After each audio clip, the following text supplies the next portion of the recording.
Bonjour, donc nous sommes toujours dans la leçon 1 concernant donc le calcul littéral. Alors dans cette partie 2, nous allons voir quelques savoir-faire sur les calculs. Parfois dans des sujets, on vous demande par exemple montrer que ces deux nombres sont opposés ou alors montrer que ces deux nombres sont inverses l'un de l'autre. Alors c'est pratique, comment procède-t-on? D'où l'objectif de cette deuxième partie de la leçon 1. Nous rappelons que à chaque séance, il y a des exercices d'application à faire obligatoirement, puis à les envoyer en message privé. Voilà, à les envoyer en message privé à partir du groupe. Donc, dans le groupe, tous ceux qui sont dans le groupe sont autorisés à envoyer un message privé et auront une réponse personnalisée, auront une appréciation personnalisée. Ok, c'est vraiment important. Bien, alors quelques savoir-faire sur les calculs.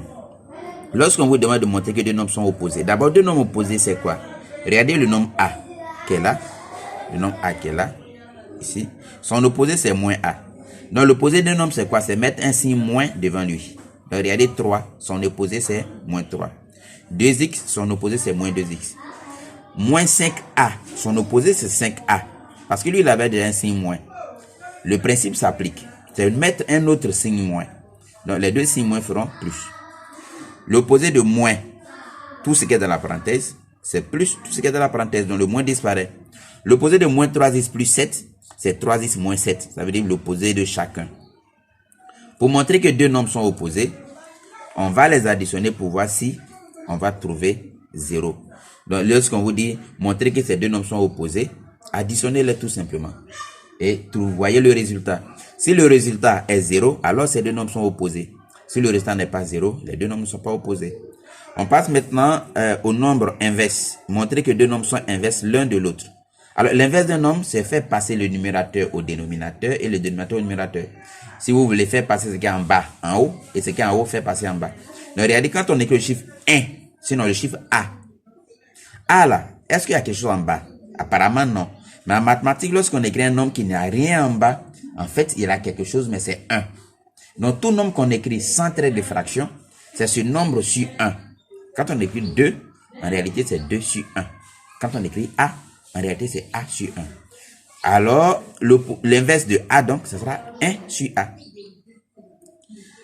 L'inverse de 3. N'oubliez pas que j'ai dit 3 là, c'est en fait 3 sur 1. Donc, le 1 qui est en bas passe en haut, ça devient 1 sur 3.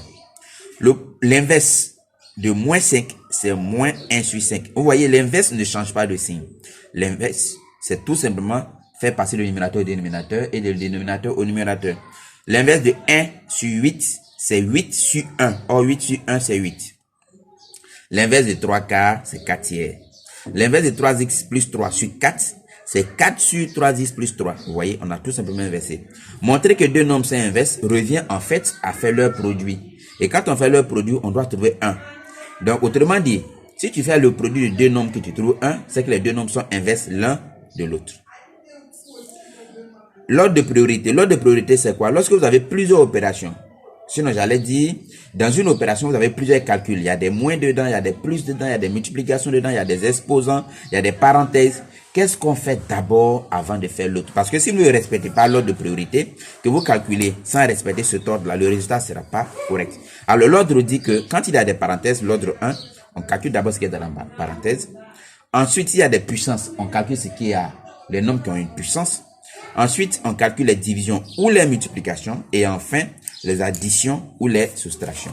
D'accord? Alors, ceci étant, à la fin, vous aurez des exemples, les exemples à appliquer. Et toutefois que vous enverrez ce que vous avez fait en privé, vous aurez tout simplement un suivi personnalisé. N'ayez pas peur de faire les essais d'application. On apprend toujours en faisant des erreurs. Ne dites pas que si je vais faire des erreurs. C'est logique que tu fasses des erreurs. Bien, on revient un peu sur les calculs au niveau des fractions. C'est un rappel. D'accord? Néanmoins, malgré que ce soit un rappel, si on a oublié, on signale qu'on a oublié. Alors, lorsqu'on additionne ou on soustrait deux fractions, si les deux ont le même dénominateur, on fait l'opération entre les deux numérateurs. Autrement dit, le dénominateur commun, là, je le conserve et je fais le calcul entre les deux numérateurs. Si les deux n'ont pas le même dénominateur, alors je les rends au même dénominateur. S'il s'agit de la multiplication, là c'est encore plus simple. On fait les numérateurs entre eux et les dénominateurs entre eux. Si c'est la division, il faut tout simplement transformer la division en multiplication en inversant la seconde fraction. Ok?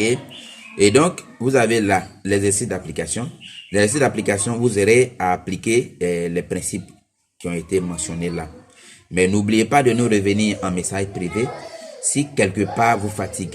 Donc, on fera donc un suivi personnalisé. C'est là l'objectif du groupe. Alors, sur ce, bonne chance et bonne séance à vous.